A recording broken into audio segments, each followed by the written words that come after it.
So as an accountant, you know that tax season is around the corner and you're probably not really looking forward to working another 80 hours per week for a couple of weeks straight. So recording this video because I was talking to a couple of my clients that were actually telling me that they were not really stressing about working too many hours during tax season and they didn't even lose a lot of money because of this. So yeah, in this video I'm going to quickly explain how you can save yourself some time during tax season but also make the same amount of money. So first of all, why should you even listen to my advice? I'm Daan, I'm the owner of Accounting Kings, where we help accountants actually get more clients and grow their firm to the next level. Right now we work with about 50 accountants in mainly the US, a couple of clients in Canada, a couple of clients, or actually one client in Australia even, and the UK. And I record these videos because I talk with accountants literally every single day. They always give me a lot of insights that a lot of older clients they find very valuable, and I record this video since I know that those tips will also be valuable for you.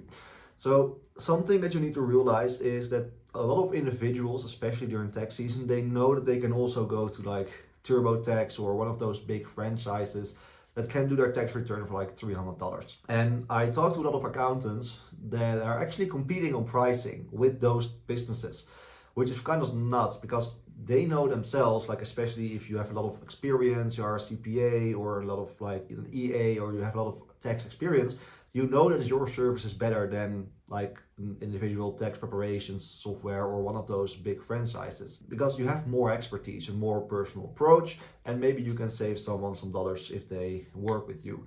But a lot of the accountants, they are competing on pricing with those bigger businesses, which is kind of just your way to bankruptcy or burnout, because it's not really profitable and you need to work 80 hours per week to actually do the work, or you need to hire someone to actually help you with this.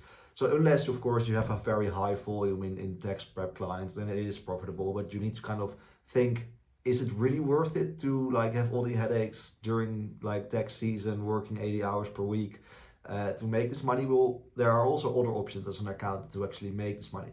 Because what one of my clients, or actually two of my clients, told me they are doing, they only accept the preparation services for business owners or complex individuals who own real estate, for example, because they can simply charge more. For the business owner clients, they can also do the bookkeeping, the accounting, some tax planning. And what they also do, if they know an individual that is actually planning to start a business in the future, they actually do the tax preparation because they can upsell those clients. And what they then do for the normal individuals, they drastically increase their pricing, but they do communicate to them, hey, we are going to charge X amount of dollars for your tax return this year. However, we are going to do these and these things different than the big franchises and the software.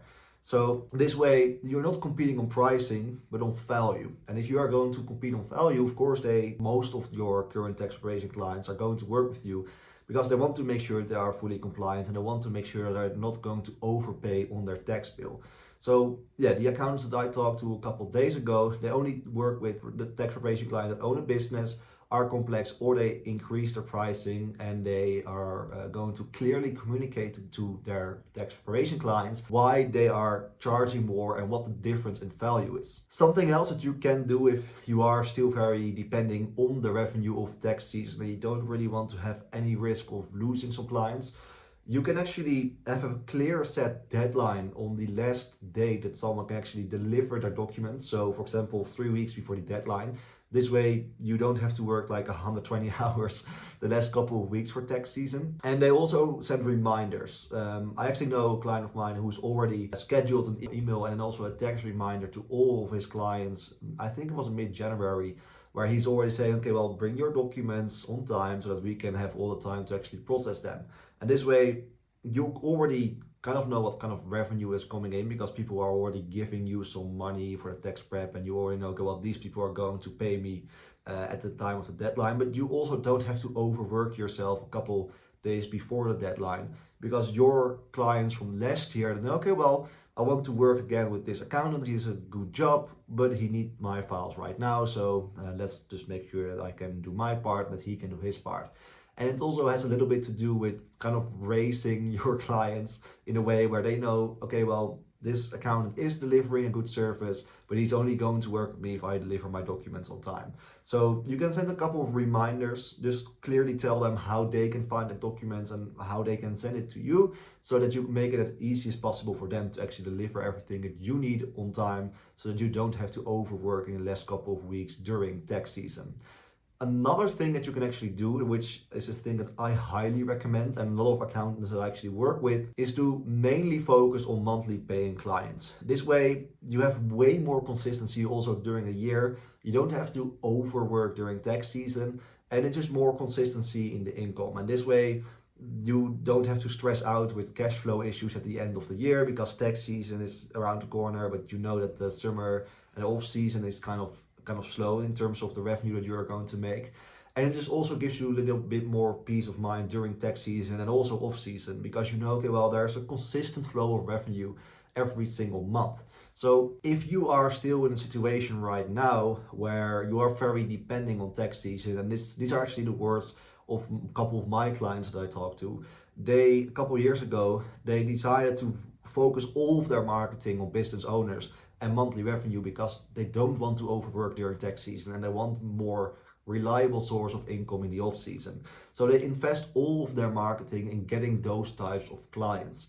And if you are an accountant right now and you are still really depending on tax season, because that's maybe where like 50% of your revenue is coming from, then I highly recommend you to actually, after tax season, focus on getting more of the monthly recurring revenue, because I don't know an accountant that is happy to work 80 or 100 hours during tax season, outside of the money part that of course comes with it. So invest more money in getting the monthly recurring revenue from business owner clients, so that you don't have to stress out during tax season. And there are a lot of videos I already recorded, but I'm also going to record more videos in the future explaining how you can get more of those clients. Another thing that I actually also hear from a lot of the accountants that I work with is that once they get more of those high revenue business clients, they can first of all deliver more value, but they can also have a way bigger impact. They are saying, and I can totally agree with them, that if they do a tax preparation service for like an individual, sure, the individual may thank you for the service, but the actual impact compared to like if you do like a $3,000 per month package for a business, there's a way bigger difference in there. So they also like that they can have a big impact on one of those businesses. I was talking to an accountant literally last week where he told me that he was working with a business that was actually making a loss for 6 months in a row. He worked with them and turned them around in 3 months, where they were making 2 times the amount of the profit that they were making before they actually went into the period of making losses with their company. So the impact that you can have on those business clients is way bigger, and it's also just peace of mind that you have recurring revenue and you don't have to work 80 to 100 hours during tax season. So I just thought to quickly record this video because I have told these things to another client of mine, and he was actually kind of like not surprised, but it was just a different way of going about things with in his firm, which gave him a couple of things to actually think about. So if you don't want to overwork during this tax season, then a couple of things that you can do are decide on the pricing. What is the minimum price that you are going to charge? And I hope that you are not going to compete on pricing with the big franchise tax preparation companies and the software. Decide what is the deadline that you want to at least get the documents from your clients, and start also sending out some emails and SMS reminders about the deadline, that what is the last date that you actually want to get the files. And also make a decision on if you are going to invest more in getting those monthly recurring revenue clients. So I really hope that this gives you some insights and some things to think about, simply because it gave those exact things with the clients that I talked about before. So if you are an accountant and you want to get more high revenue tax and accounting clients that you actually like working with and appreciate the work that you do, there's a link in the description. You can click on it to check out what are the things that we actually do, how we helped accountants get more clients that pay 4,500, even Yesterday, a client of mine messaged me that he got a new $3,000 per month retainer, and the interview of that client is coming in a couple of days, I think. So subscribe if you don't want to miss the interview to see how the client of mine actually got that $3,000 per month client. Leave a comment if you have very specific questions that you want me to answer. And yeah, again, thank you so much. Hope it's really delivered some value, and I'll see you in the next video. Thanks.